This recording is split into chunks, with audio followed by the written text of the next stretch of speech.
Have you ever felt like you're carrying a secret burden, a constant reminder that somehow, someway, it's your fault? You're not alone.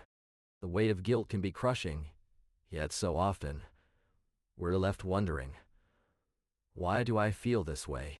Why does the trauma I experienced have to be my responsibility?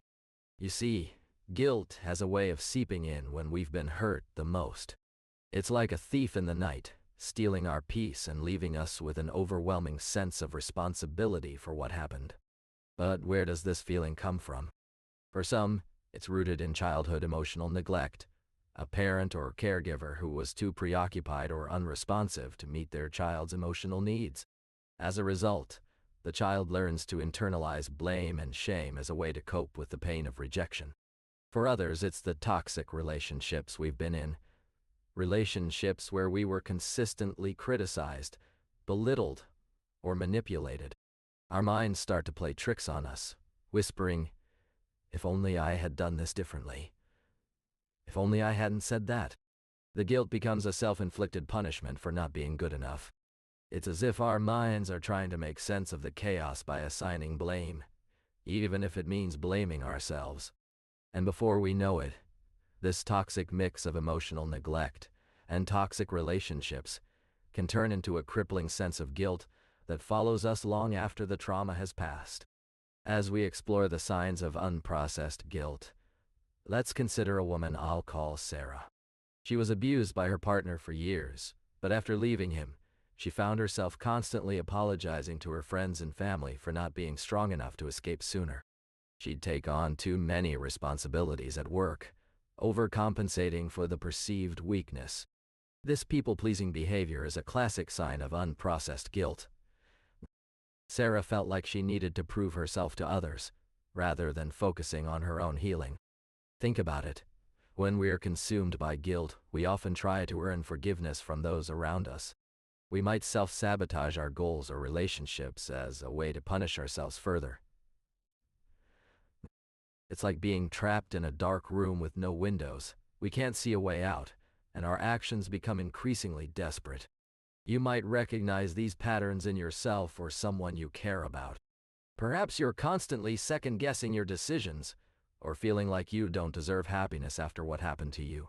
These are red flags that indicate unprocessed guilt may be holding you back from true healing. Imagine being stuck in a car with the brakes on, unable to move forward. That's what unaddressed guilt can feel like. It's a weight that holds you back from truly healing. We often think of guilt as, "I did something wrong," but it can also be, "I should have done something." See the difference? One is accountability, the other is self-blame. Think about a time when you made a mistake, something minor like spilling coffee on your shirt.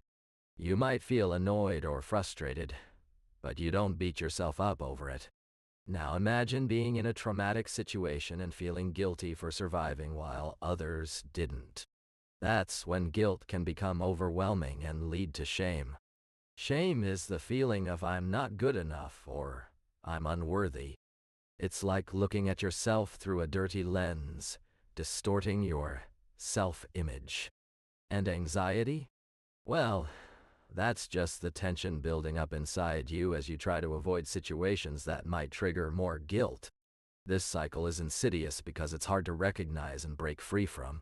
When left unaddressed, guilt can wreak havoc on our minds and bodies in profound ways. For instance, research shows that chronic guilt is a hallmark symptom of high-functioning depression, a condition where you may appear to be coping just fine on the surface, but beneath, you're drowning in feelings of worthlessness and self-blame. Imagine carrying around a heavy backpack full of stones, each one representing an unprocessed emotion. The weight becomes crushing, making it difficult to muster the energy for even the simplest tasks. Think about a friend who's been struggling with anxiety attacks, their heart racing, palms sweating, unable to breathe. What might be fueling these episodes? Maybe they're replaying a past mistake over and over in their head, beating themselves up with what-ifs and if-onlys. This self-persecution can trigger anxiety attacks like clockwork. As we've discussed, guilt can be a silent companion, always lurking just beneath the surface. When it's not confronted, it can lead to a vicious cycle of self-loathing and rumination, causing more harm than good. You know, when we experience trauma, our minds often try to make sense of it by assigning blame, our own or others. But what if I told you that this way of thinking might actually be a hindrance in the recovery process? Think about it. A child who's been molested by a family member is not responsible for their own abuse. Their young mind didn't have the capacity to consent or prevent the situation.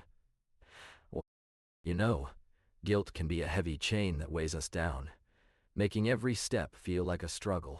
For those who've experienced trauma, the weight of guilt can be especially crushing. Imagine carrying a backpack full of stones, each one representing a painful memory or regret. The more we carry, the harder it is to move forward. Self-forgiveness is often the final step towards healing from trauma. It's as if we're holding onto a heavy backpack full of what-ifs and should-haves. The more weight we carry, the harder it is to move forward. Imagine you're carrying a broken vase that represents a painful memory or regret. You can try to hide it or pretend it doesn't exist, but eventually, it'll break again, and you'll be left with even more pieces to pick up. For me, self-forgiveness was about acknowledging the parts of myself that I had disowned after my experience. It meant recognizing that I didn't have control over what happened, and that I did the best I could with the resources I had at the time. By letting go of guilt and shame, I could begin to rebuild a sense of self-worth and compassion for myself. It's not about justifying or excusing our actions. It's about being kind and understanding towards ourselves in the face of adversity. As we close this conversation, I want you to remember that guilt, though a natural response to trauma, doesn't have to define your journey towards healing. With compassion and understanding, you can begin to let go of the weight it's carried for so long. It's okay to acknowledge the pain, but don't let guilt become a constant companion. You are not alone in this struggle. Many have walked this path before you, and many will walk alongside you as you find your way towards peace. Take one step forward today, and remember that healing is possible, no matter how small it may feel.